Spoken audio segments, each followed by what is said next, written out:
Dear students, स्वागत है आपका कल इंग्लिश एकेडमी में। और टेस्ट सीरीज सक्सेस मंत्र के इस दूसरे सेशन में हम आ गए हैं एक नए टॉपिक को लेकर, जिस पर हम आपसे 30 क्वेश्चंस पूछेंगे। उन क्वेश्चंस का आपको आंसर देना है और उनके थोड़ी ही देर बाद उस टॉपिक की, उस प्रक्रिया के हम आपको सही आंसर बताएंगे और उसकी एक्सप्लेनेशन भी देंगे। आपको जैसे कि मैंने पहले बताया, एक नोटबुक लेनी है और उसमें 1 to 30 क्वेश्चंस लिखने हैं और फिर उनके आंसर्स आपको देने हैं और आपको अपना स्कोर देखना है कितना है। अगर कोई आंसर आपका गलत होता है तो आपको देखना है कि आपका आंसर क्यों गलत हुआ, एक्सप्लेनेशन से उसको समझना है। और साथ ही साथ स्टूडेंट, अगर आपको किसी क्वेश्चन पे डाउट हो तो आप मेरे नंबर पे मुझसे संपर्क कर सकते हैं, व्हाट्सएप कर सकते हैं, आपके डाउट का समाधान किया जाएगा निश्चित रूप से। तो बिना कोई देरी किए हम शुरू करते हैं सक्सेस मंत्र के इस दूसरे टेस्ट में, जिसमें हम कर रहे हैं आर्टिकल्स। तो स्टूडेंट बढ़ते हैं आगे और बिना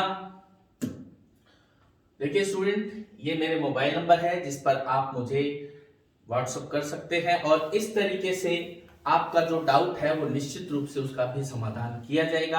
अपने स्कोर को भी आप मुझे बताएं, जिससे पता चले कि आप किस लेवल पर तैयारी कर रहे हो। आपकी कोई और भी टॉपिक हो जिससे रिलेटेड आपको समस्या आ रही हो तो आप मुझे बताएं।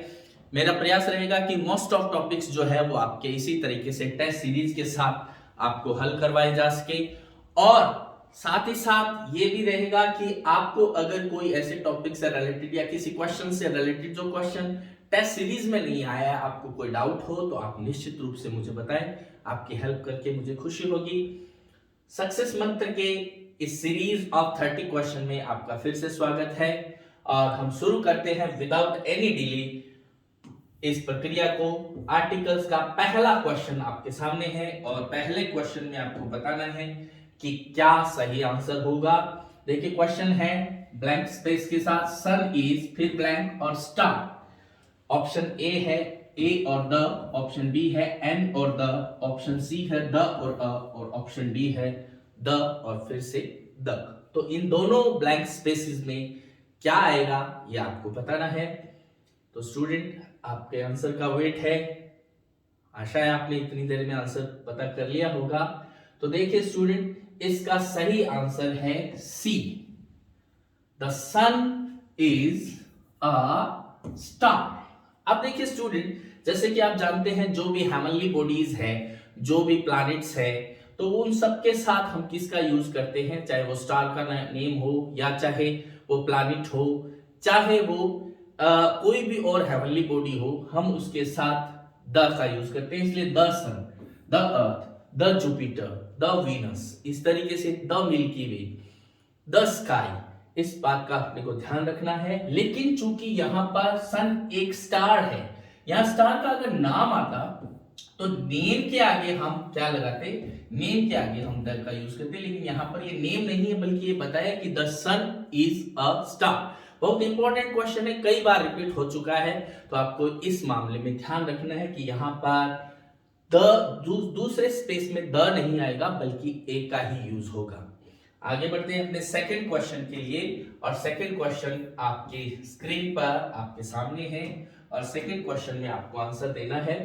देखिए शी इज, फिर ब्लैंक है, Indian but her husband is, फिर ब्लैंक है, यूरोपियन। तो आपको बहुत आसान सा क्वेश्चन है, लेकिन फंडामेंटल जो होते हैं ए एंड डी के, उससे रिलेटेड एक क्वेश्चन है। ऑप्शन ए है ए, ऑप्शन बी है ए द, ऑप्शन सी है एन और द, और ऑप्शन डी है एन और ए। तो स्टूडेंट बताइए सही आंसर क्या होगा। तो अपने फिर से इसको सॉल्व करते हैं। C is an Indian but her husband is a European. तो एन और ए का जो मेल है वो कौन से में सही बैठ रहा है, डी ऑप्शन। अपना डी ऑप्शन सही है। यहां पर आपको पता है, जैसे कि मैं फिर से उन्हीं चीजों को दोहरा रहा हूं जो आपको हो सकता है ऑलरेडी पता हो। जब वावल साउंड आती है, तो अगर काउंटेबल हो और वावल साउंड हो, तो यहां पर हम एन का यूज करते हैं काउंटेबल सिंगुलर के साथ। शी इज एन इंडियन, लेकिन but her husband is a European. बहुत से students A E I O you देखकर जो है वो कई बार ऐसा कर देते हैं, हालांकि तैयारी करते करते आप इस लेवल पर आ गए हो। यूरोपियन का जो पहली साउंड है वो य साउंड है, य।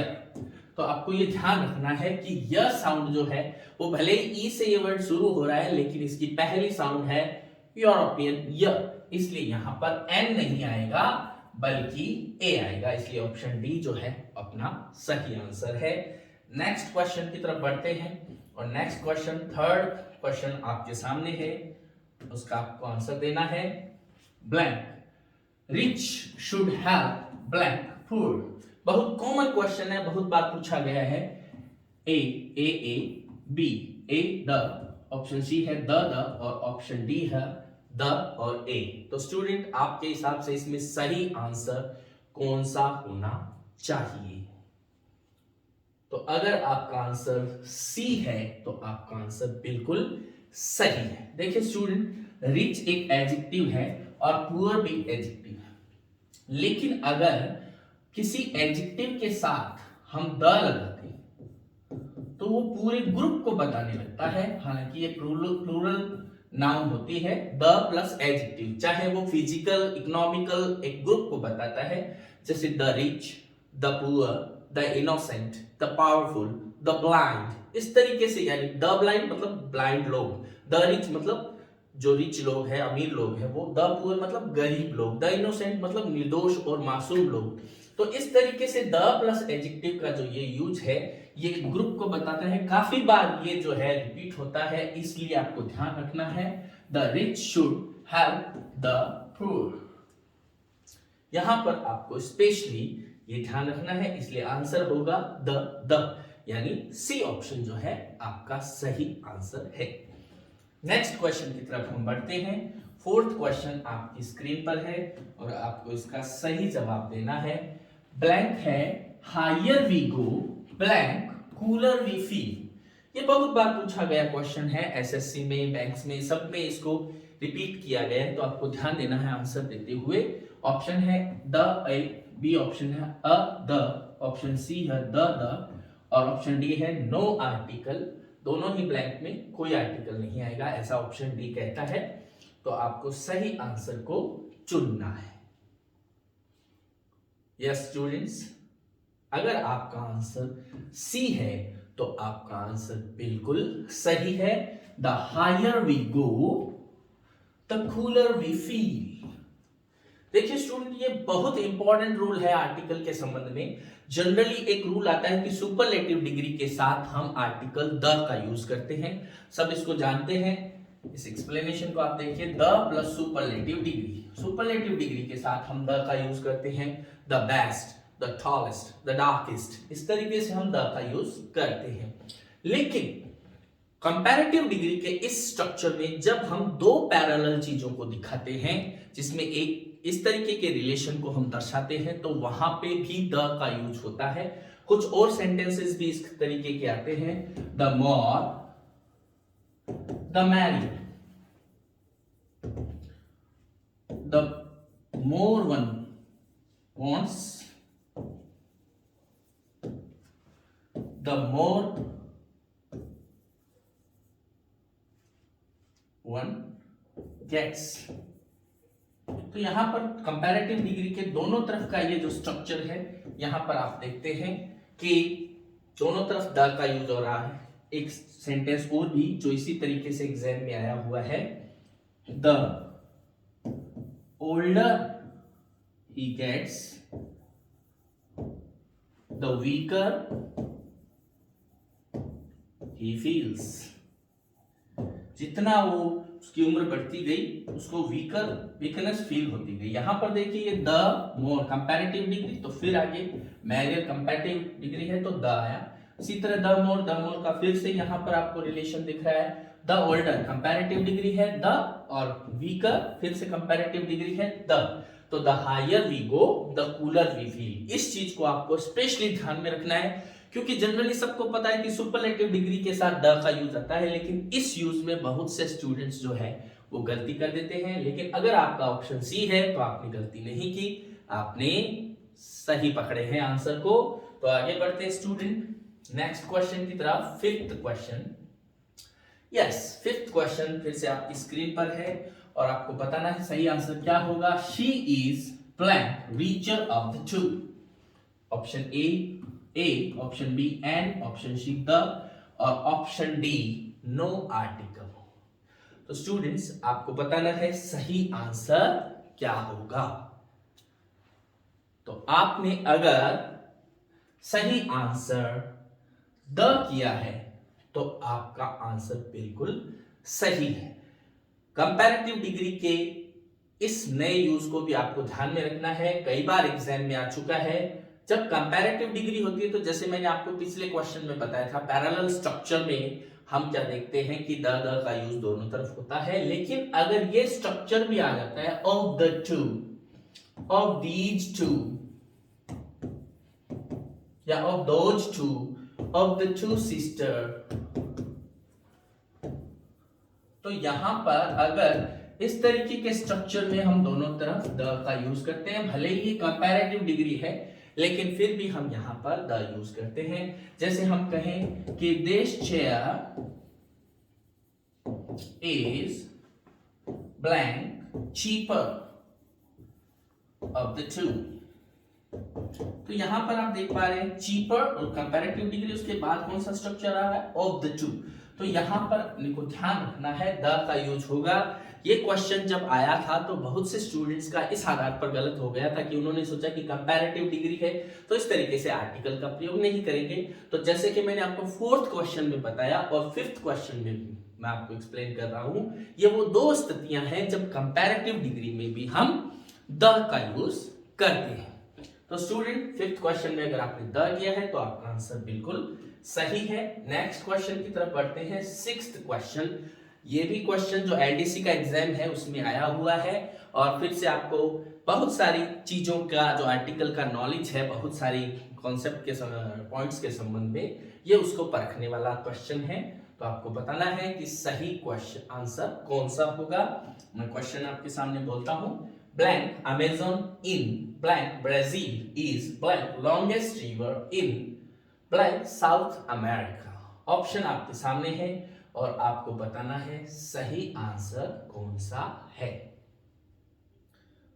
Yes student, A B C D चारों के सही ऑप्शंस को देखकर आपको देखना है वन बाय वन, जैसे कि मैंने बताया, और सही आंसर का सिलेक्शन करना है। यस तो स्टूडेंट आपने अपना आंसर दे दिया होगा। सही आंसर है ऑप्शन बी। तो स्टूडेंट आप कैसे पता लगाएंगे कि सही ऑप्शन जो है वो आंसर बी, आंसर जो है वो सही ऑप्शन जो है वो बी है।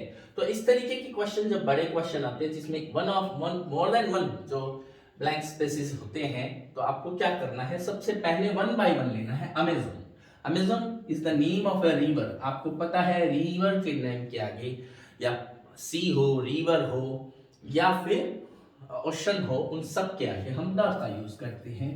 तो हमारा पहला है द अमेज़न इन। देश कंट्री के नाम के आगे, कंट्री का नाम है ये किसी देश का नाम है, तो हम जनरली कुछ एक्सेप्शन को छोड़कर हम द का यूज नहीं करते, किसी भी आर्टिकल का यूज नहीं करते। इसलिए जीरो आर्टिकल की स्थिति या नो आर्टिकल की स्थिति यहाँ पर बनती है। आप फिर यहाँ पर देखते हैं लॉन्गेस्ट, इसका मतलब सुपरलेटिव डिग्री है और सुपरलेटिव डिग्री के आगे जैसे कि हमने बात की हम द का यूज करते हैं। और फिर साउथ अमेरिका जो है वो एक कॉन्टिनेंट का नाम है, तो यहाँ पर हम फिर से किसी भी आर्टिकल का यूज नहीं करते हैं। तो हम कह सकते हैं the no article, the no article, the no article, the no article. B option जो है वो हमारा सही आंसर है। आशा है आपको क्वेश्चन जो है वो आपको पता चल रहे होंगे कि ये प्रीवियस एग्जाम्स के भी क्वेश्चन है और कुछ क्वेश्चन जो है वो आपको नए भी मिलेंगे, क्योंकि बहुत सारे क्वेश्चन तो है भले ही रिपीट ना हो लेकिन उनकी कॉन्सेप्ट जो है वो रिपीट होती है। तो इन सारी कॉन्सेप्ट्स को जानना आपके लिए जरूरी है जो आप ऑलरेडी पढ़ चुके हैं। स्टूडेंट्स आगे क्वेश्चन की तरफ बढ़ते हैं, सेवंथ क्वेश्चन।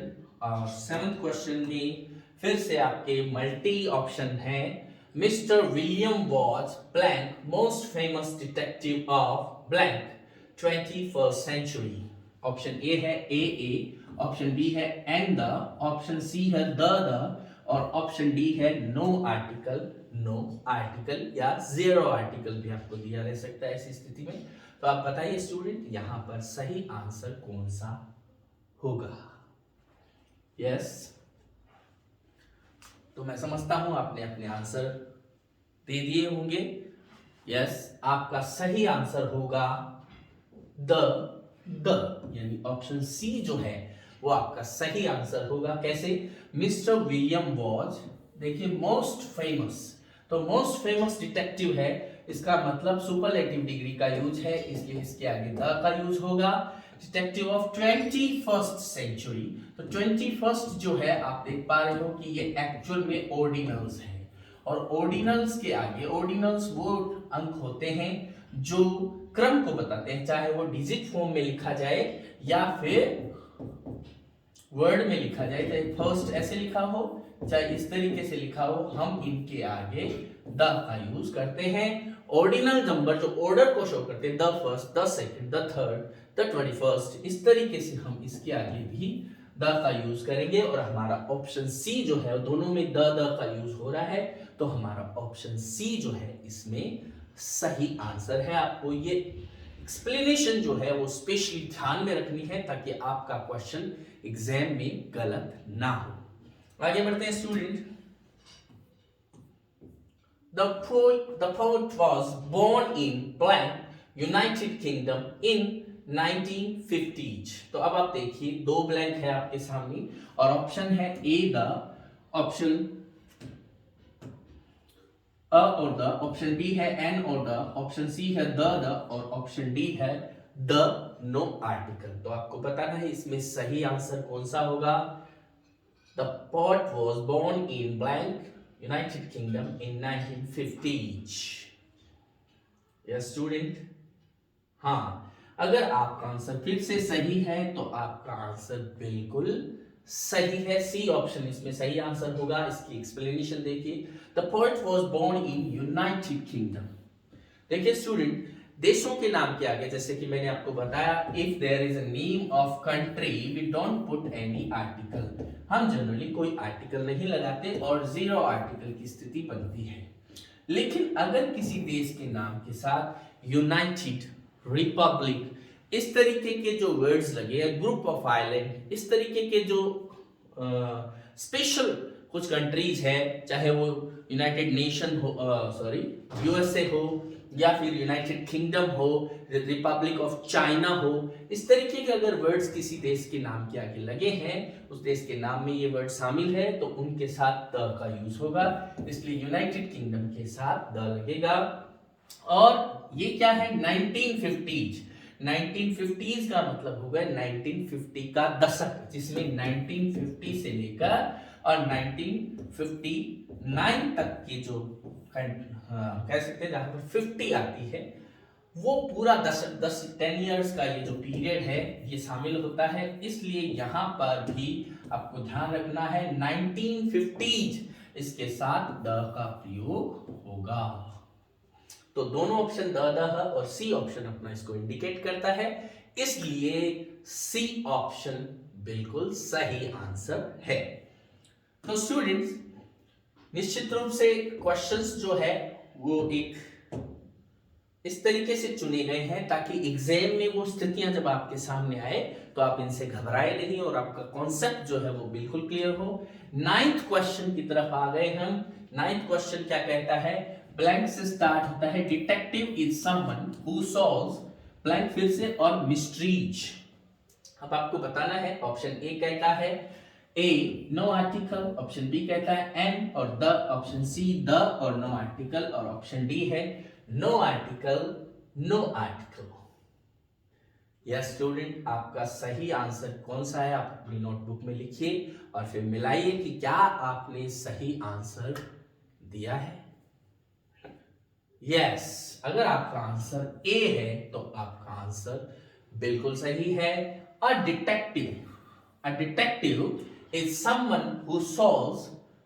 अब आप देखिए यहां पर कोई आर्टिकल नहीं आएगा, ए एन तो इसमें इसलिए नहीं आ सकता कि मिस्ट्रीज जो है यहां पर प्लूरल नाउन है, तो प्लूरल नाउन होने के कारण यहां पर ए और एन का यूज हो नहीं सकता है। और दूसरी बात, यहां पर पर्टिकुलर नहीं है, द का प्रयोग इसलिए नहीं आ रहा है कि यहाँ पर कोई पर्टिकुलर मिस्ट्रीज के बारे में नहीं है, और सीधा है कि डिटेक्टिव एक ऐसा कोई डिटेक्टिव ऐसा पर्सन होता है जो मिस्ट्रीज को सॉल्व करता है। कौन सी मिस्ट्री, ऐसा पर्टिकुलर नहीं आया है, इसलिए यहाँ पर मिस्ट्रीज के साथ कोई आर्टिकल नहीं लगेगा। पर्टिकुलर नहीं होने के कारण द का प्रयोग भी नहीं होगा, इसलिए इसमें ए और नो आर्टिकल का जो ए ऑप्शन है वो बिल्कुल सही है। और 10th क्वेश्चन की तरफ हम बढ़ते हैं। 10th क्वेश्चन क्या कहता है? यस, 10th क्वेश्चन है I would like to thank blank team for producing such blank excellent car. Yes, blank option A है ए और एन, ऑप्शन बी है द, ऑप्शन सी है द और एन, और ऑप्शन डी है नो आर्टिकल। तो student आपके हिसाब से इसमें कौन सा ऑप्शन सही है? आप अपना आंसर दीजिए। I would like to thank blank such blank। तो स्टूडेंट अगर आपने यहां पर ऑप्शन जो है वो सी किया है तो आपका आंसर बिल्कुल सही है। I would like to thank the team for producing such an excellent car।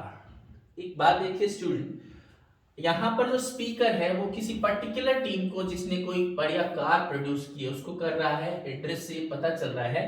तो द टीम फॉर प्रोड्यूसिंग जो टीम है उसके सामने है, उसको एड्रेस कर रहा है या उसको मानकर चल रहा है कि पर्टिकुलर लोगों की टीम है।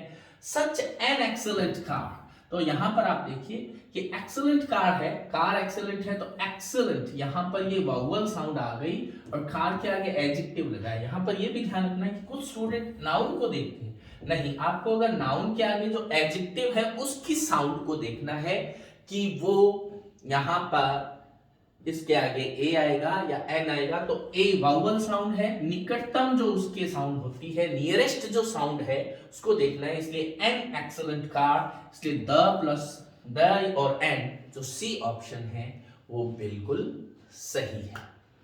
तो स्टूडेंट्स सुहाना सफर और ये मौसम हंसी वाली स्थिति में हम पहुंच गए हैं। 1/3 पार्ट को हमने कंप्लीट कर लिया है, 10 क्वेश्चन हमने कंप्लीट कर लिए हैं। अगर आपके क्वेश्चन कम सही हो रहे हैं तब भी घबराने की जरूरत नहीं है। इस तरीके इससे आपको अपनी वीकनेस का पता चल रहा है कि आपको उस चीज को सही करना है, इंप्रूव करना है। अभी टाइम है, घबराना नहीं है आपको। लेकिन अगर आपके क्वेश्चन सही हो रहे हैं तो फिर से खुशी की बात है, क्योंकि आपने अपनी स्टडी को एक अच्छा पैनापन दे रखा है जिससे आप क्वेश्चंस को पेनिट्रेट कर पा रहे हो।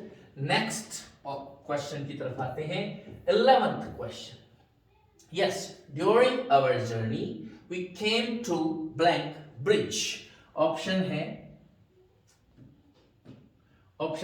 ए ऑप्शन, बी में an, option C the, option D no article. Yes, during our journey we came to blank. बिना ज्यादा टाइम लिए, क्योंकि सिंगल ऑप्शन है इसमें, सिंगल ब्लैंक है, इसलिए हम कह सकते हैं कि इसका आंसर होगा a. During our journey we came to a bridge. Journey के दौरान हम एक ब्रिज के पास आए। यहां पर ब्रिज को पहली बार मेंशन किया गया है, इसलिए यहां पर इसके साथ ए आएगा। अब अगर इस ब्रिज को वापस कहते हैं the bridge was made of wood या the bridge was narrow made of steel, इस तरीके से कहें तो आगे वाले ऑप्शन में जब ब्रिज का नाम आएगा आगे वाली लाइन में, तो चूंकि ब्रिज पहले से आइडेंटिफाई हो चुका है, इसलिए अगले सेंटेंस में अगर आए तो the bridge was made of steel, इस तरीके से हम कहें तो आगे द आएगा। लेकिन यहां पर पहली बार ब्रिज को मेंशन किया गया है, इसलिए यहां पर ए ऑप्शन जो है वो बिल्कुल सही ऑप्शन है। नेक्स्ट क्वेश्चन की तरफ बढ़ते हैं स्टूडेंट। 12th क्वेश्चन है। यस, 12th क्वेश्चन क्या है? I think she has got blank बैटिक but in real she has got blank headache. तो आपको बताना है कि ऑप्शन जो दो ब्लैंक है 1 और 2 उनमें कौन से आर्टिकल्स आएंगे। ऑप्शन ए कहता है ए, ऑप्शन बी कहता है ए एन, ऑप्शन सी कहता है द और ऑप्शन डी कहता है नो आर्टिकल और ए। तो आपके हिसाब से कौन सा आंसर जो है वो सही है? यस स्टूडेंट्स, आपने आंसर दे दिया होगा। अगर आपका ऑप्शन ए आपने सही किया है तो आपका आंसर बिल्कुल राइट है।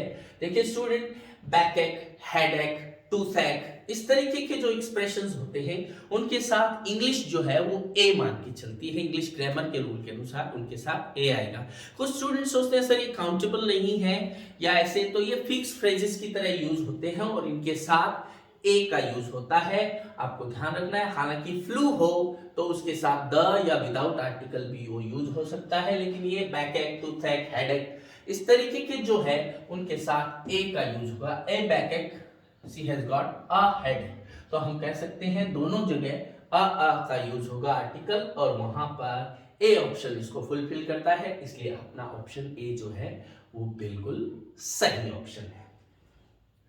Yes, next is 13 question. Question number 13, measles can be very unpleasant. Yes, A option A, option B and option C the, option D no article. तो स्टूडेंट्स आपको बताना है इसमें सही आंसर कौन सा होगा। यस, ट्राई कीजिए। आशा है आपने अपना आंसर दे दिया होगा। सही आंसर है नो आर्टिकल। मीजल्स जो है, मीजल्स एक्चुअल में एक बीमारी का नाम है मीजल्स, और ये एक बीमारी है जो प्लूरल में शो हो रही है। कुछ ऐसे नाम जो होते सिंगुलर है लेकिन वो प्लूरल में होते हैं, मीजल्स उनमें से एक है। और मीजल्स जो है वो एक बीमारी जिसमें शरीर पर दाने से हो जाते हैं, उसमें पस भर जाता है। तो measles can be very unpleasant sometime. कई बार कुछ जगह इसको द से भी किया जाता है। ये थोड़ा सा कंट्रोवर्शियल क्वेश्चन बन सकता है, मुझे पता है आपके माइंड में जो चीज आ रही है, लेकिन स्टूडेंट्स अगर आप मेजोरिटी ऑफ ग्रामरियंस को देखेंगे तो उन्होंने इसके आगे कोई आर्टिकल का यूज नहीं किया है, इसलिए द मीजल्स हम इसमें नहीं करके हम इसमें नो आर्टिकल का ही यूज करेंगे। तो measles can be very unpleasant. आगे बढ़ते हैं students, 14 number question. Yes, the man is sure he has seen blank UFO. अभी मैं आपको कुछ नहीं बताऊंगा क्योंकि इससे हिंट मिलती है। ये क्या है? ए, ऑप्शन बी कहता है एंड, ऑप्शन सी द और ऑप्शन डी नो आर्टिकल।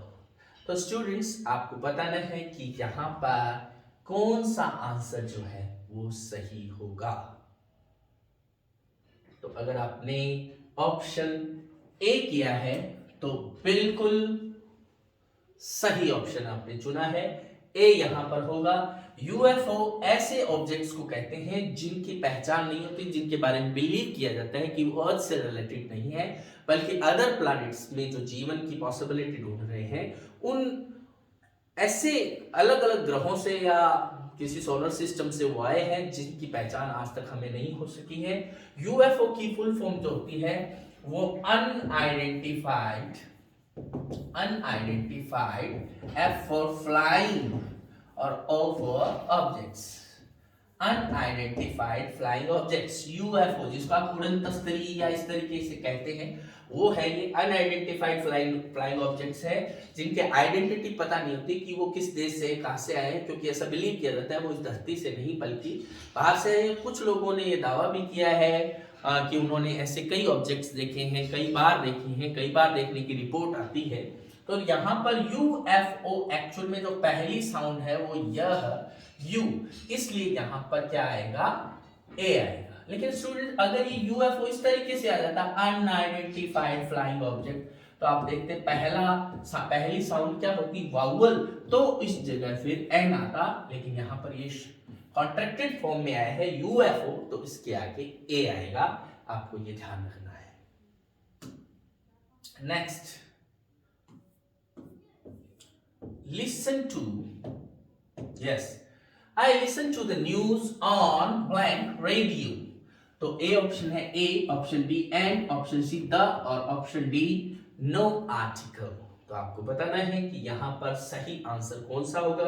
ये बहुत ही बेसिक क्वेश्चन है और कई 10th वगैरह की जैसे जो सेकेंडरी लेवल के एग्जाम्स होते हैं उनमें ये क्वेश्चन पूछा गया है, आपसे भी पूछा जा सकता है। और मैं फिर कहता हूं क्वेश्चन इजी आते हैं, हम उनको ज्यादा सोच के और फिर मुश्किल बना देते हैं और हड़बड़ाहट में गलत ऑप्शन चुन लेते हैं, आपको इस चीज का स्पेशली ध्यान रखना है। तो student, I listen to the news on radio, तो उसमें आएगा ऑप्शन सी द, और द रेडियो। आप किसी भी मीडियम का इस तरीके से यूज करते हैं जिससे आप इंफॉर्मेशन लेते हैं, द इंटरनेट, द टेलीविजन और द रेडियो, तो वहां पर द का प्रयोग आप करोगे। इस जगह पर अगर टेलीविजन या फिर इंटरनेट भी आता है तो इस तरीके से हम उनके साथ द का यूज करते हैं, ये आपको ध्यान रखना है। सेंटेंस बदल सकता है, जो सेंस है उनका वो वही रहेगा, आपको इस चीज को ध्यान में रखना है। उसके पीछे के यानी rule behind the any question, ये आपको भूलना नहीं है। यस, नेक्स्ट 16 क्वेश्चन आपके सामने कंप्यूटर स्क्रीन पर, बोर्ड की स्क्रीन पर, आपके मोबाइल की स्क्रीन पर blank. H2O is the chemical formula for water, तो आपको बताना है। ऑप्शन ए है ए, option B and, option C the, और ऑप्शन डी है नो आर्टिकल। तो आपके हिसाब से सही आंसर कौन सा होना चाहिए? नया क्वेश्चन है, कभी आया हुआ नहीं है, लेकिन आ सकता है, इस बात से हम इनकार नहीं कर सकते। H2O पानी का फॉर्मूला है, आपको पता है। पानी को साइंटिफिक लैंग्वेज में H2O कहते हैं, क्योंकि हाइड्रोजन और ऑक्सीजन जो है मिलकर पानी का निर्माण करते हैं। तो आपको बताना है इसमें सही आंसर कौन सा है। स्टूडेंट, इसमें कोई भी आर्टिकल का प्रयोग नहीं होगा, इसलिए डी ऑप्शन जो है आपका सही है। अगर इस तरीके की एब्रिविएटेड फॉर्म या सिंबल्स जो आ जाते हैं, जो किसी केमिकल फॉर्मूला या इस तरीके से और भी, जैसे CO2 is the chemical formula for carbon dioxide, तो आपको किसी भी आर्टिकल का यूज इसके सामने नहीं करना है, ये आपको स्पेशली ध्यान रखना है। यस स्टूडेंट्स, आगे बढ़ते हैं। और yes, they are building blank new supermarket in blank center of our town। तो स्टूडेंट्स, ऑप्शन है ए, ऑप्शन बी है ए द, ऑप्शन सी है द, और ऑप्शन डी है नो आर्टिकल और द। आपके हिसाब से इसमें सही आंसर कौन सा होगा? ध्यान से, सावधानी हटी दुर्घटना घटी, ये सबसे ज्यादा एग्जाम में भी है, लेकिन आपको बहुत ऐसे अटेंटिव इस तरीके से नहीं रहना है। एक यूजुअल, एक बहुत ही नेचुरल वे में आपको अटेंटिव रहना है, क्योंकि कई बार हम किसी क्वेश्चन पर बहुत ज्यादा ओवर थिंकिंग करके भी पूरा मामला स्पॉइल कर देते हैं। तो they are building a new supermarket in the centre of our town. देखिए स्टूडेंट्स, अ और the, in the centre, the centre, centre के साथ द आता है, और एक नए सुपरमार्केट को बना रहे हैं, a new supermarket in the centre of our town. A और द का ऑप्शन कौन सा है? ऑप्शन बी है, वो हमारा सही आंसर है। सेंटर के साथ द का यूज होता है, क्योंकि सुपरमार्केट का यूज पहली बार यहाँ पर हुआ है, और सुपरमार्केट के बारे में पहली बार कोई जानकारी मिल रही है, इसलिए यहाँ पर अ न्यू सुपरमार्केट आएगा, क्योंकि सुपरमार्केट काउंटेबल सिंगुलर नाउन है। आगे बढ़ते हैं student, question number 18।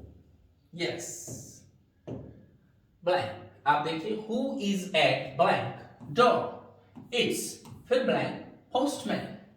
Option A है ए द, ऑप्शन बी है द ए, ऑप्शन सी है द, और ऑप्शन डी है नो आर्टिकल और द। आपको बताना है इसमें सही आंसर कौन सा होगा। Yes students, who is at the door? क्योंकि यहां पर पर्टिकुलर दरवाजे की बात हो रही है, गेट पर कौन है? कोई स्पीकर कह रहा है दरवाजे पर देखो कौन है, यानी वो अपने घर के दरवाजे की बात कर रहा है या रूम के दरवाजे की बात कर रहा है। इट्स, अब देखिए, इस तरीके से अगर बूचर, पोस्टमैन, टीचर, इस तरीके से अगर हम पर्टिकुलर जो सर्विस देते हैं उनकी बात करें, तो हम एक सर्विस की बात करें, ये लोग सर्विस देते हैं, चाहे वो बूचर हो, पोस्टमैन हो। तो अगर इस डॉक्टर हो, तो यहां पर चूंकि हम पहचानने की कोशिश कर रहे हैं, उसको आइडेंटिफाई कर रहे हैं कि वो पोस्टमैन है, तो इट्स अ पोस्टमैन नहीं होगा, इट्स द पोस्टमैन होगा, इसलिए यहां पर सी ऑप्शन जो है वो सही है। आपको ये ध्यान रखना है, ये बहुत बार रिपीट हुआ क्वेश्चन है। Who is at the door? तो एट द डोर यानी पर्टिकुलर दरवाजा, जो अपने घर का या पर्टिकुलर बात कर रहा है यहाँ पर। तो who is at the door तो पर्टिकुलर है, और जो प्रोफेशनल्स होते हैं जो इस तरीके से सर्विस देते हैं हमें, उन सब के आगे भी द का यूज होगा, इसलिए द यानी ऑप्शन सी जो है वो सही आंसर होगा। नेक्स्ट क्वेश्चन की तरफ बढ़ते हैं student. Question 19, my oldest son join, yes my oldest son join, फिर ब्लैंक है navy, and now my youngest son wants to join blank army. Option A the, option B the A, option C the और option D है no article. तो student आपको बताना है कि इसमें सही आंसर कौन सा होगा। यस स्टूडेंट, अगर आप रीजन बिहाइंड द क्वेश्चन जानोगे तो तुरंत आप इसका सही आंसर दे दोगे, और सही आंसर है द।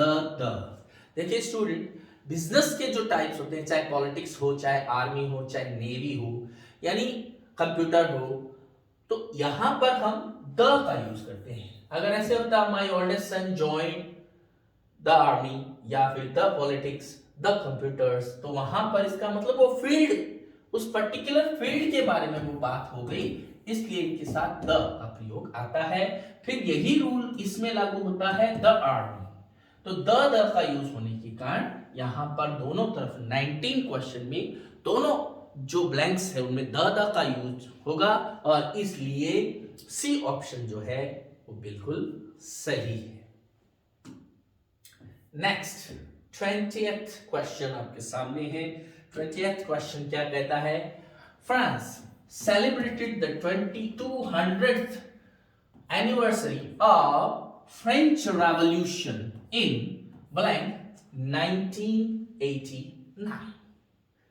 क्वेश्चन ध्यान से पढ़िए और उसके बाद ऑप्शन देखिए। Option A the, option B the A, option C the और ऑप्शन डी है द नो आर्टिकल। आपको बताना है कि इसमें सही आंसर कौन सा होगा। यस देखिए स्टूडेंट्स, यहां पर फ्रेंच रेवोल्यूशन के पहले द का यूज होगा, और 1989 के पहले चूंकि ईयर का नाम है इसलिए इसके साथ कोई आर्टिकल नहीं आएगा, इसलिए ऑप्शन डी जो है वो बिल्कुल सही है। देखिए स्टूडेंट, जब कोई ऐतिहासिक घटना है, जो हिस्टोरिकल इंसिडेंट्स होती है, चाहे वो रिफॉर्मेशन हो, रेनेसांस हो, फ्रेंच रेवोल्यूशन हो, तो इस तरीके की जो घटनाएं, जो ऐतिहासिक महत्व की घटनाएं होती है, उनके नाम के साथ द का यूज आता है, द फ्रेंच रेवोल्यूशन, और ईयर है उसके नाम के आगे। अगर ये दशक होता, 1980s होता, तो हम कह सकते थे कि हाँ इसके साथ द का यूज आता, लेकिन ये पर्टिकुलर ईयर है इसलिए इसके साथ कोई आर्टिकल का प्रयोग नहीं होगा। आपको ध्यान रखना है, इसलिए द और नो आर्टिकल यानी द ऑप्शन जो है वो बिल्कुल सही है। कारणों को आपको, इनके जो रीजंस मैं बताते जा रहा हूं उनको आपको ध्यान से समझना है, और फिर अपने और क्वेश्चंस भी आपको करने हैं, जिससे कि आप इससे रिलेटेड जो क्वेश्चंस हैं उनमें कहीं गलती ना करें। आप इस तरीके के और भी क्वेश्चन जो है वो हमारी बुक K&M इंग्लिश ग्रामर से भी देख सकते हो, जहां पर ऑब्जेक्टिव क्वेश्चन का एक बड़ा खजाना जो चाहे पीछे एग्जाम में आए हुए हो, वो जो है आप उसमें से भी इस क्वेश्चंस के आंसर्स जो है वो ढूंढ, इस तरीके के आपको क्वेश्चंस मिलेंगे, बड़ी मात्रा में मिलेंगे, जिससे आपकी जो एक्सरसाइज की जो नीड है वो पूरी हो सकती है। K&M इंग्लिश ग्रामर, अगर आपके पास ये बुक नहीं है तो आप अपने बुक स्टोर से खरीद सकते हैं, आप मुझे भी इस बुक के लिए ऑर्डर कर सकते हैं। आगे बढ़ते हैं student. Next is 21st। Yes student, 21st after completing 66.66% हमने कंप्लीट कर लिया है, और अब हम आगे बढ़ रहे हैं 21st क्वेश्चन की तरफ। केवल 10 क्वेश्चन और बचे हैं। लग रहा है आपका स्कोर बहुत अच्छा हुआ होगा, तो आगे बढ़ते हैं इस एक्सरसाइज में, और एक्सरसाइज कह रही है we don't know much about blank life of blank Shakespeare. Option है ए, option A the, option B है द ए, ऑप्शन सी है द और ऑप्शन डी है द नो आर्टिकल। तो स्टूडेंट आपको बताना है कि इसमें सही आंसर कौन सा होगा।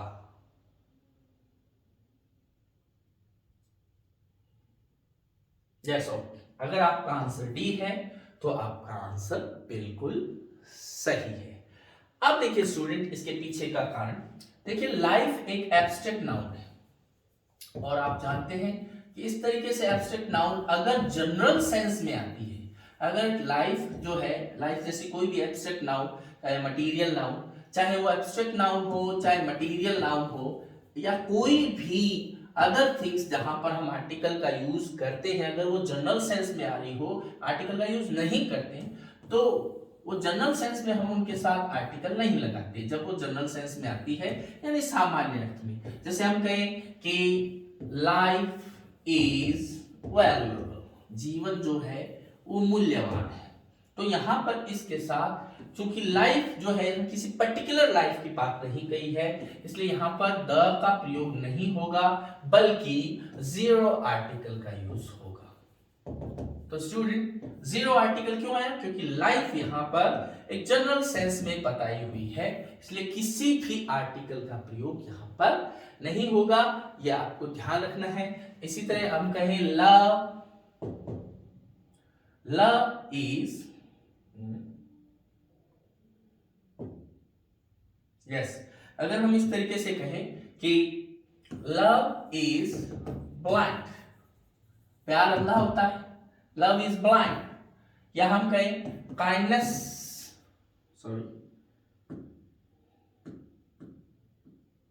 Honesty is the best policy. तो चूंकि ये जितनी भी एब्स्ट्रैक्ट नाउन आप यहां पर देख पा रहे हैं कि ये एक एब्स्ट्रैक्ट नाउन है, ऑनेस्टी, लव जो है यहाँ पर एब्स्ट्रैक्ट नाउन है, तो इनके आगे जीरो आर्टिकल आएगा। ये आपको बहुत इंपॉर्टेंट रूल है, ये ध्यान में रखना है।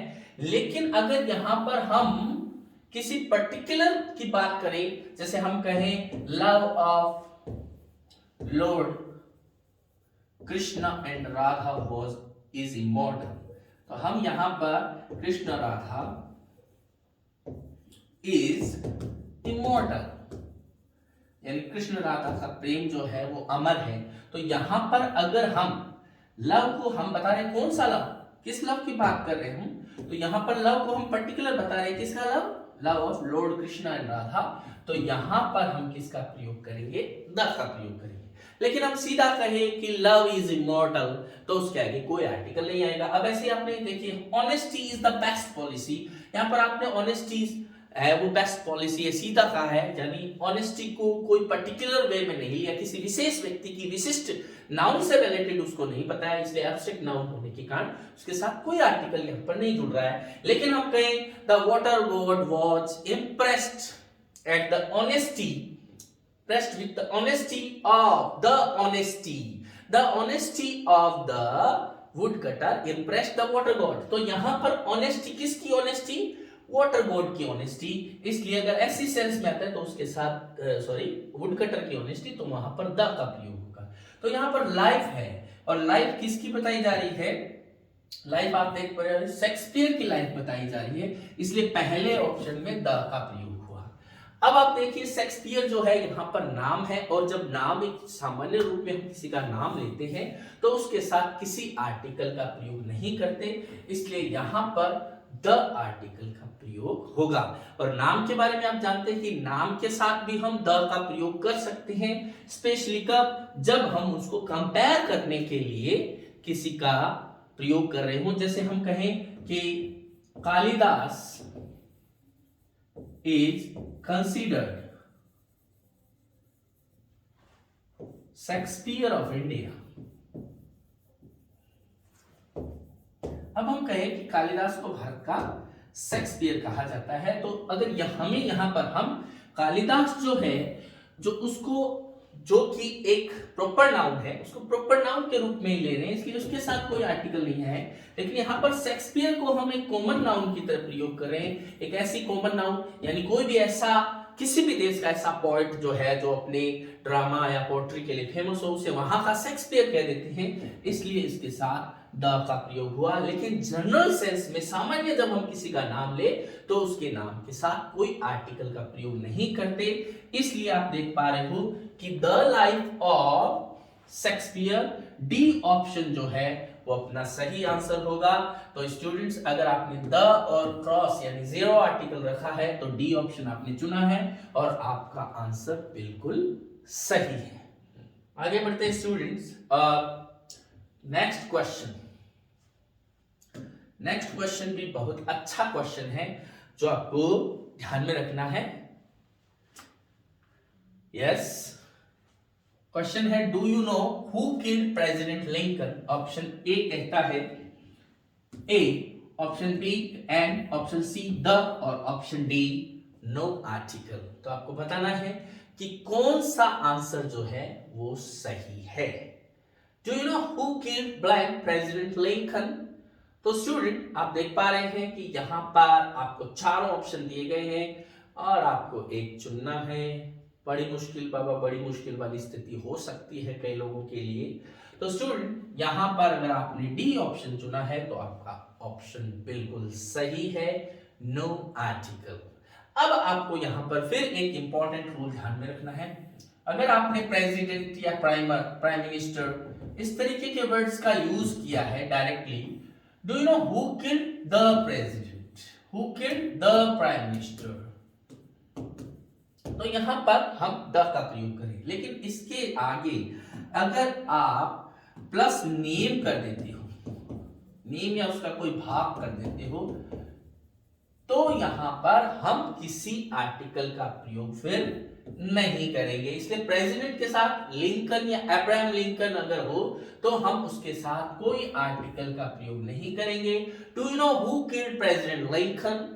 तो इसलिए यहां पर कोई आर्टिकल का प्रयोग नहीं होने के कारण डी जो है बिल्कुल सही आंसर होगा। ये चीज आपको ध्यान में रखनी है कि प्रेसिडेंट और पीएम का सीधे, क्योंकि वो एकमात्र रूप में है, एक ही होते हैं किसी देश में, तो वहां पर द यूज आता है। लेकिन उसके साथ अगर नेम अटैच कर दिया जाए तो उसके साथ किसी भी तरीके के आर्टिकल का प्रयोग नहीं होता है। आगे बढ़ते हैं स्टूडेंट्स अपने नेक्स्ट क्वेश्चन की तरफ, and that is time blank, time is blank money. Option A है ए द, ऑप्शन बी है द ए, ऑप्शन सी है द और ऑप्शन डी है no article, no article. Yes, ये तो आप जानते हैं कि भाई सच बात है, समय सबसे बड़ा धन है और जो इसको व्यर्थ होते हैं वो बाद में रोते हैं। तो use wisely, use your time. Yes student, तो अगर आपने आंसर चुना है डी नो आर्टिकल तो आपका आंसर बिल्कुल सही है। देखिए स्टूडेंट, टाइम इज मनी, ये एक तरीके की प्रोवर्ब है, यानी समय ही धन है। तो समय और धन जो है दोनों को बिना कोई अलग सेंस में लिए और सीधा सीधा बताया है। तो टाइम इज मनी दोनों तरफ जो है ये एब्स्ट्रैक्ट नाउन है और इसलिए यहां पर हम इनके साथ किसी भी तरीके के टाइम के साथ हम यूज नहीं लेंगे आर्टिकल का। और ये प्रोवर्ब का पार्ट है, टाइम इज मनी, दोनों तरफ जो है वो कोई आर्टिकल यहां पर नहीं आएगा। ये आपको स्पेशली ध्यान में रखना है। तो आगे बढ़ते हैं स्टूडेंट अपने नेक्स्ट क्वेश्चन की तरफ। Yes, 24th blank, trees don't grow in the Antarctic. Option A है ए, ऑप्शन बी है एन, ऑप्शन सी है द और ऑप्शन डी है नो आर्टिकल। तो आपको बताना है कि इसमें सही आंसर कौन सा होगा। Yes student, trees don't grow in the Antarctic, black space आगे दिया हुआ है, सही आंसर कौन सा होगा। और अगर आपने सही आंसर चुना है डी तो आपका आंसर फिर से सही है, डी ऑप्शन बिल्कुल सही है, trees don't grow in the Antarctic. अब स्टूडेंट देखिए कि इसका सही आंसर कैसे पता चले और इसके पीछे का कारण क्या है ये भी देखते हैं। देखिए स्टूडेंट, ट्रीज यानी आपको ध्यान रखना है, ये रूल बहुत इंपॉर्टेंट है, प्लूरल नाउन, प्लूरल नाउन जब जनरल सेंस में आती है, प्लूरल नाउन जब जनरल सेंस में आती है तो उनके साथ कोई भी आर्टिकल का प्रयोग जो है वो नहीं किया जाता, यानी जीरो आर्टिकल का यूज होगा। नो आर्टिकल या जीरो आर्टिकल एक ही बात है। प्लूरल नाउन जब जनरल सेंस में हो, इस बात को समझिए कि कैसे जनरल सेंस की बात हो रही है। जैसे हम कहें कि पेड़ है वो अंटार्कटिक में नहीं उगते, यहां पर हम कोई विशेष पेड़ या इस तरीके की बात नहीं कर रहे, हम करें पेड़ जो है वो अंटार्कटिक क्षेत्र में उगते नहीं है। अब जैसे हम कहें चिल्ड्रन लाइक स्वीट्स, तो चिल्ड्रन के आगे जैसे ये सेंटेंस है, मैं आपको बताना चाहता हूं कि ये किस तरीके, चिल्ड्रन लाइक स्वीट्स, बच्चों को मिठाई पसंद होती है, मिठाइयां पसंद होती है। तो यहां पर जो हम बच्चे की बात कर रहे हैं, यहां पर एक स्पेसिफिक सेंस में चिल्ड्रन का यूज हम कर रहे हैं, सॉरी जनरल सेंस में, कि बच्चों को स्वीट्स पसंद है। या अगर हम द लगाएंगे तो हो जाएगा पर्टिकुलर बच्चे, कि मेरे बच्चे या उसके बच्चे या वो जो इस क्लास के बच्चे हैं वो उनको ही मिठाई पसंद है, जबकि हम यहाँ पर जनरल सेंस की बात कर रहे हैं, इसलिए इसके साथ जीरो आर्टिकल का प्रयोग होगा। जैसे हम कहें कि camels can live without water, तो यहां पर इस तरीके से अगर आए और हमें पूछा जाए कि यहां पर कौन से आर्टिकल का प्रयोग होगा, तो फिर से अपने को ध्यान देना है स्टूडेंट्स। कैमल्स जो है ऊंट के बारे में जो जनरल सेंस में बात कही है, तो हम कहेंगे the camels, sorry no article, हम यहाँ जीरो आर्टिकल का प्रयोग करेंगे। लेकिन अगर हम विशिष्ट सेंस में, हम ऊंटों के बारे में, विशेष ऊंटों को, जैसे इस कावा के ऊंट जो है या यहाँ बैठे जो ऊंट है उनके बारे में बात करें, तो हम वहां पर प्लूरल नाउन के साथ द का यूज कर सकते हैं, क्योंकि हम वहां विशेष ऊंटों की बात करें। अगर हम कहेंगे the camels are hungry and tired, इसका मतलब ये जो ऊंट बैठे हैं या इस ग्रुप, इस झुंड के, या तुम्हारे पास जो ऊंट है वो थके हुए हैं और प्यासे हैं। तो यहां पर आर्टिकल का यूज ध्यान दीजिए, जनरल सेंस में प्लूरल नाउन अगर जनरल सेंस में है तो जीरो आर्टिकल का यूज करेंगे।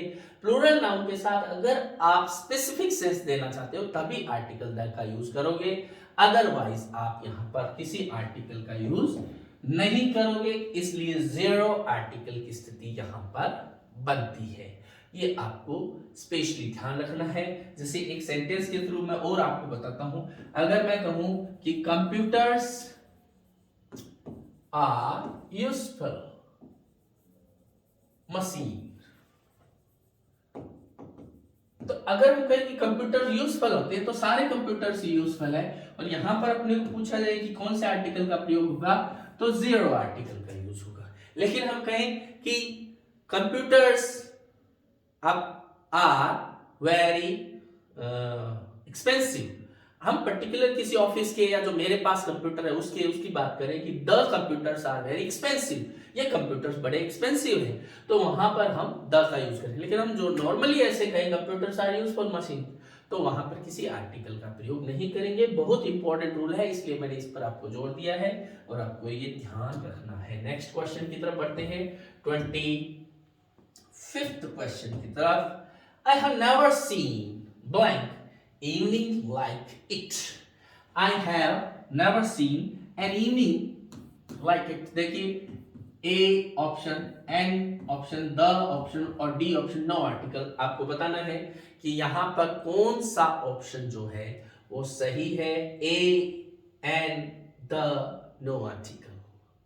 तो student, I have never seen an evening like that, इसके जैसी शाम मैंने नहीं देखी। ये जो पर्टिकुलर पीस है, ये जो अभी है ऐसी शाम, ऐसी एनी, तो इसके जैसी शाम मैंने नहीं देखी। तो एन इवनिंग लाइक इट, यानी वहां पर एन, कोई भी एन, यहां पर एनी का सेंस दे रहा है, इसलिए यहां पर एन, चूंकि ये इवनिंग जो है वो वावल साउंड से स्टार्ट हो रही है, इसलिए इसके साथ एन का यूज करेंगे। बहुत अच्छा सेंटेंस है, कल को एग्जाम में आपके सामने आ जाए तो कोई सरप्राइज वाली बात नहीं है। आगे बढ़ते student, question number 26। My father is going to blank school for a meeting. Number 1 option A, option B an, option C the, option D no article.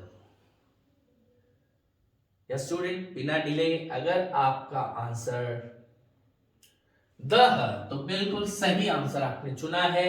देखिए स्टूडेंट, जैसे कि इसके पीछे की रूल की बात करते हैं। देखिए school, college, church, temple, mosque, इस तरीके के जो वर्ड्स हैं, मार्केट, ये जो वर्ड्स जिस प्राइमरी सेंस के लिए बने हैं, जैसे स्कूल है वो पढ़ने पढ़ाने के लिए बना है, कॉलेज भी उसी लिए, चर्च, टेंपल, मॉस्क जो प्रेयर के लिए बने हैं, मार्केट जो है वो एक्चुअल में खरीदने बेचने के लिए बना है, सेल एंड बाय। तो ये जब इनका प्राइमरी फंक्शन जब आता है, जब ये प्राइमरी सेंस में प्रयुक्त होते हैं, तो इनके साथ किसी आर्टिकल का प्रयोग नहीं होता है। जैसे आपको I am going to school, तो अगर इसका मतलब है कि आप पढ़ने के लिए जा रहे हो, आपने स्कूल का यूज पढ़ने और पढ़ाने के सेंस में किया है, तो उसके साथ किसी भी आर्टिकल का प्रयोग नहीं किया जाएगा। लेकिन हाँ, अगर हम इनका यूज एक स्पेसिफिक सेंस में करें, अलग सेंस में करें जिसके लिए बने हैं, तो फिर वहां पर आर्टिकल का यूज होगा। यहां पर फादर जो है किसके लिए जा रहे हैं, मीटिंग के लिए जा रहे हैं, पीटीएम है, पेरेंट्स टीचर मीटिंग जो होती है उसके लिए जा रहे हैं, तो इसका यहां पर द का यूज होगा, the school for a meeting. आपको यहां पर ये ध्यान रखना है कि इस तरीके के जो स्थान जब अपने प्राइमरी फंक्शन के लिए प्रयुक्त होते हैं, तो इनके साथ कोई आर्टिकल का प्रयोग नहीं होगा। लेकिन आप कोई और काम के लिए, एड्रेस बताने के लिए, या हॉस्पिटल भी इसी में शामिल है, तो वहां पर आप द का प्रयोग करते हो। He is going to school, लेकिन हम कहें the school is near my house, तो यहां पर द का यूज होगा, क्योंकि आप उसकी लोकेशन बता रहे हो, तो वहां पर स्कूल का यूज जो है अलग सेंस में हुआ है, इसलिए उसके आगे द का प्रयोग होगा। बहुत इंपॉर्टेंट रूल है, हम सारे रूल जो है क्वेश्चन आंसर के माध्यम से कर रहे हैं, फिर भी आपको इनको बुक में एक बार फिर से पढ़ना चाहिए। जिस रूल में आप चूकते हो उस क्वेश्चन को आप ब्लैंक कर लीजिए, सॉरी सर्कल कर लीजिए, जिससे आपको पता चले कि यहां पर कौन सा ऑप्शन जो है सही हुआ, आपने कौन सा किया और क्या गलती रही, उसके संबंध में एक्सप्लेनेशन आपको बहुत ध्यान से पढ़ने की जरूरत है। आगे बढ़ते हैं students, 27th question, I am really tired and I'm going to blank bet. Option A, option B, and option C, the, और option D, no article. तो स्टूडेंट्स बताइए आपके हिसाब से यहां पर किसका प्रयोग होगा। I am really tired and I am going to blank bet. A and the no article. Yes students, यहां पर भी किसी आर्टिकल का प्रयोग नहीं होगा, नो आर्टिकल। देखिए स्टूडेंट, मैंने पिछले क्वेश्चन में जैसे कि आपको बताया था, उसी में हॉस्पिटल भी है, और उसी तरह प्रिजन, जेल या बेड, ये कुछ ऐसे वर्ड्स हैं जिनका अगर प्राइमरी सेंस में हम नाम ले रहे हैं सोने के लिए, बेड जो है सोने के लिए होता है, तो वहां पर हम उसके साथ, हॉस्पिटल जो है बीमारों की देखभाल के लिए होता है, उनको ठीक करने के लिए, और प्रिजन जो है वो कैदियों के लिए होता है। अगर इस सेंस में ही प्राइमरी जो उनका फंक्शन है उसके लिए ही आप उनका प्रयोग कर रहे हो, तो किसी भी आर्टिकल का प्रयोग हम उनके साथ नहीं करेंगे। तो यहां पर ये कह रहा है टायर्ड है इसलिए थका हुआ है इसलिए सोने जा रहा है, तो इसलिए किसी भी आर्टिकल का यूज नहीं होगा। लेकिन अगर हम कहें the bed is very costly, या the bed is made of wood, इस तरीके से हम करें तो हम बताएं लकड़ी का बना है, बहुत कॉस्टली है, ये है, ये वो बेड है जो मेरे ससुराल से आया था, इस तरीके से बात करें, तो वहां पर बेड के साथ भी हम द का यूज कर रहे हैं। आपको ध्यान रखना है पिछले क्वेश्चंस के साथ, जैसे कि मैंने आपको बताया hospital, prison, bed, market, school, college, church, temple, mosque, ये कुछ ऐसी चीजें हैं जिनका प्राइमरी फंक्शन अगर मेंशन किया जा रहा हो तो उनके साथ किसी आर्टिकल का प्रयोग नहीं किया जाएगा। अदर सेंस में जब हम उनके बारे में बात करते हैं तो उसके साथ द का प्रयोग होगा। नेक्स्ट क्वेश्चन, 28th क्वेश्चन आपके सामने है, we shouldn't pollute blank environment. जी हाँ student, we shouldn't pollute environment, तो यहां पर वी शुडंट पोल्यूट ब्लैंक है और एनवायरनमेंट है, तो आपके सामने ऑप्शन है, ऑप्शन ए है, ऑप्शन बी एन है, ऑप्शन सी द है, और ऑप्शन डी नो आर्टिकल है। तो आपके हिसाब से सही आंसर कौन सा होगा? जी हाँ स्टूडेंट, आपका आंसर अगर द है तो आप बिल्कुल सही हो। द एनवायरनमेंट जो चारों तरफ से घेरे हुए हमें, वो अलग अलग देशों की अलग अलग स्थितियां हो सकती है, लेकिन जो एनवायरनमेंट है उसे हमें पोल्यूट नहीं करना चाहिए। तो यहाँ पर द ऑप्शन जो है द एनवायरनमेंट आता है, और ये कई बार एग्जाम्स में आया हुआ है, आपको ध्यान रखना है एनवायरनमेंट के साथ द का प्रयोग किया जाता है। Next question is 29th question आपके सामने है। There was blank article about pollution in blank paper. यहां पर देखिए and no article, B and the, option C है द और ऑप्शन डी है नो आर्टिकल नो आर्टिकल। तो स्टूडेंट आपको बताना है सही आंसर कौन सा है। यस, पता चल गया होगा आपको सही आंसर कौन सा है। और अगर आपने ऑप्शन बी चुना है तो बिल्कुल सही ऑप्शन चुना है आपने। देखिए student, there was an article, article article आ साउंड है तो वावल हो ही गया और इसलिए एन आया। About pollution in the paper, आप पर्टिकुलर पेपर की बात कर रहे हो तो यहां पर पेपर में ही उसके बारे में आर्टिकल आया है। तो आप यहां एकदम ये डिसाइडेड है कि आप एक पर्टिकुलर पेपर की बात कर रहे हो, इसलिए द पेपर आएगा और एन और द का प्रयोग आप करोगे, आपको ये ध्यान रखना है।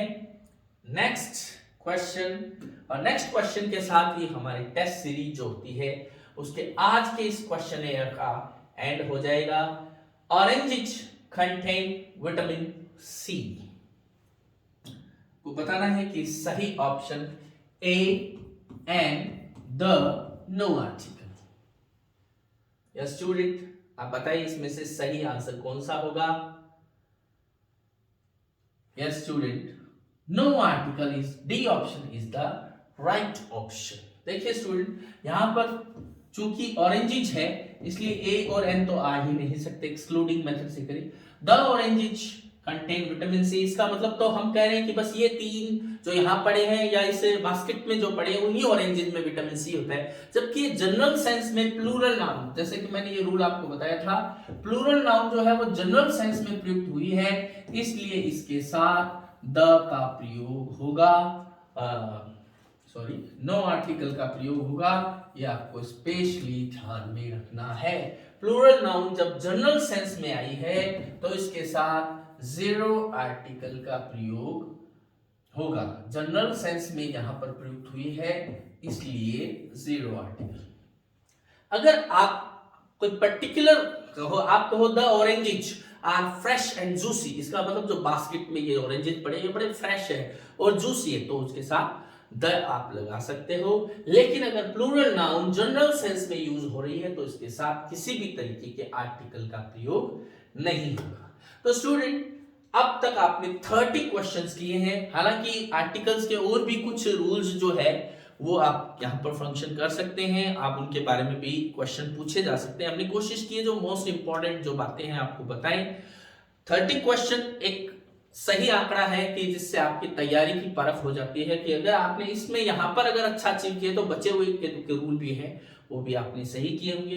तो स्टूडेंट, चूंकि आर्टिकल एक बहुत ही कॉमन टॉपिक है तो मेरा मानना है कि अगर यहां पर आपने 26 प्लस क्वेश्चन अगर आपके सही हैं तो आप अपनी सही तैयारी के मोड में हैं।